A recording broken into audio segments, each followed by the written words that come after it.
जिसका डर था वो अब होने जा रहा है। जी हां, रूस और यूक्रेन के बीच छिड़ी जंग में जैसे ही अमेरिका की तरफ से मिसाइल हमले की इजाजत यूक्रेन को दी गई, उसके बाद यूक्रेन ने एटमस मिसाइल का इस्तेमाल भी शुरू कर दिया है। रूस की तरफ से इस बात की पहले ही चेतावनी जारी कर दी गई थी कि अगर इस मिसाइल का इस्तेमाल किया जाता है तो ये युद्ध यूक्रेन की सीमाओं से परे भी जा सकता है। इसका मतलब ये कि रूस ये मान लेगा कि नाटो इस युद्ध में शामिल हो चुका है और इसके परिणाम बेहद गंभीर होंगे। रूस की तरफ से यह भी साफ कर दिया गया कि परमाणु हथियार उसके पूरी तरह से तैयार हैं और अब माना जा रहा है कि जब यूक्रेन ने इस मिसाइल का इस्तेमाल कर लिया है तो रूस भी इसका माकूल जवाब देगा। रूस की तरफ से पहले ही यह कह दिया गया था कि यूक्रेन को इसके अंजाम भुगतने पड़ेंगे। न सिर्फ यूक्रेन को बल्कि नाटो देशों को भी इसका अंजाम भुगतना होगा, क्योंकि यह माना जाएगा कि युद्ध में नाटो ने भी एंट्री ले ली है। तो क्या अब वर्ल्ड वॉर 3 की शुरुआत हो चुकी है, क्योंकि यूक्रेन ने अमेरिका की ओर से दी गई एटमस मिसाइल का इस्तेमाल कर लिया है। यह मिसाइल 300 किलोमीटर की रेंज तक मार करने की क्षमता रखती है। इस मिसाइल की कीमत 12 करोड़ 66 लाख रुपए बताई गई है और इसका इस्तेमाल अमेरिका ने खाड़ी युद्ध के दौरान 1991 में इराक में किया था। अब जब यूक्रेन ने इस मिसाइल का इस्तेमाल कर लिया है तो फिर यूक्रेन भड़क उठा है। यूक्रेन पहले से ही इस बात के लिए तैयार था और उसने अपनी सेना को भी इसके लिए तैयार कर रखा था। दूसरी तरफ उत्तर कोरिया के लड़ाके पहले ही रूस का साथ दे रहे हैं। रूस ने यह भी कह दिया था कि अगर इस मिसाइल का इस्तेमाल किया जाता है तो और उत्तर कोरियाई लड़ाके युद्ध में उतारे जा सकते हैं, जिनकी संख्या 50,000 हो सकती है। तो क्या अब यह माना जाए कि उत्तर कोरिया और रूस साथ में मिलकर नाटो देशों के खिलाफ युद्ध लड़ेंगे? और क्या इसमें ईरान भी रूस का साथ देने के लिए तैयार हो चुका है? चीन भी क्या रूस के साथ ही खड़ा नजर आएगा?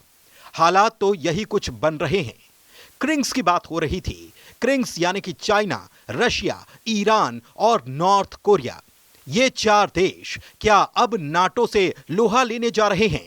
खबर जो आ रही है उसके मुताबिक अमेरिका ने यूक्रेन की राजधानी कीव में बुधवार को अपनी एम्बेसी को बंद कर दिया है। यूएसए के स्टेट काउंसिलर डिपार्टमेंट ने मंगलवार रात इस बात का ऐलान कर दिया। कीव स्थित अमेरिकी एम्बेसी ने कहा है कि उन्हें सूचना मिली थी कि रूस बुधवार को हवाई हमला कर सकता है और एहतियात के तौर पर यह कदम उठा लिया गया है। इसके अलावा एम्बेसी ने अपने कर्मचारियों को भी सुरक्षित जगहों पर रहने के लिए कह दिया है। इसके अलावा यूक्रेन में रहने वाले अमेरिकी यात्रियों को भी सावधानी बरतने के लिए कहा जा रहा है और किसी भी खतरे की स्थिति में सुरक्षित जगहों पर जाने के लिए तैयार रहने की भी सलाह दे दी गई है। बाइडेन प्रशासन ने 3 दिन पहले यूक्रेन को लंबी दूरी की मिसाइल का रूस में इस्तेमाल करने की इजाजत दे दी थी। वहीं दोनों पक्ष में तनाव बढ़ने के बाद नॉर्वे, स्वीडन और फिनलैंड ने अपने नागरिकों को युद्ध के लिए तैयार रहने के लिए कह दिया है। रूस की धमकी से 3 नॉर्डिक देश यानी कि नॉर्वे, स्वीडन और फिनलैंड में दहशत का माहौल देखा जा रहा है। उन्होंने अपने नागरिकों से जरूरी सामान का स्टॉक रखने और अपने सैनिकों को जंग के लिए तैयार रहने के निर्देश दे दिए हैं।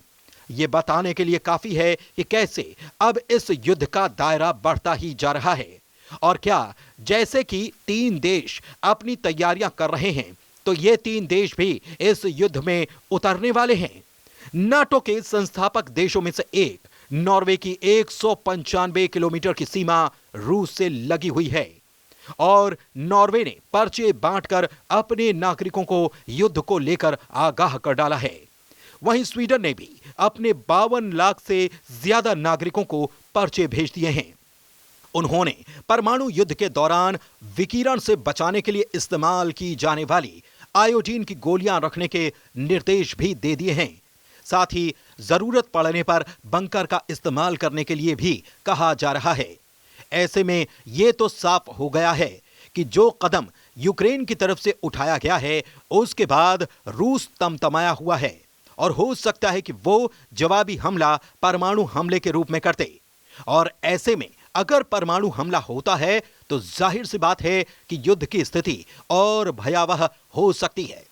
दूसरी तरफ ट्रंप की तरफ से यह कहा गया था कि जैसे ही वो राष्ट्रपति पद संभालेंगे, वो इस यूक्रेन और रशिया के बीच चल रहे युद्ध को समाप्त करा देंगे।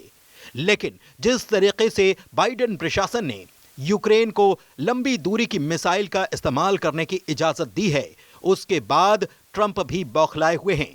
जूनियर ट्रंप की तरफ से कहा गया है कि बाइडेन खेलेंगे नहीं तो खेल बिगाड़ेंगे वाली स्थिति में आ चुके हैं और गेम चेंजर के बजाय गेम ब्रोकर बनने की कोशिश वो कर रहे हैं। हालांकि अब यह देखना है कि क्या ये युद्ध और बढ़ता है या फिर रूस अभी संयम बरतेगा।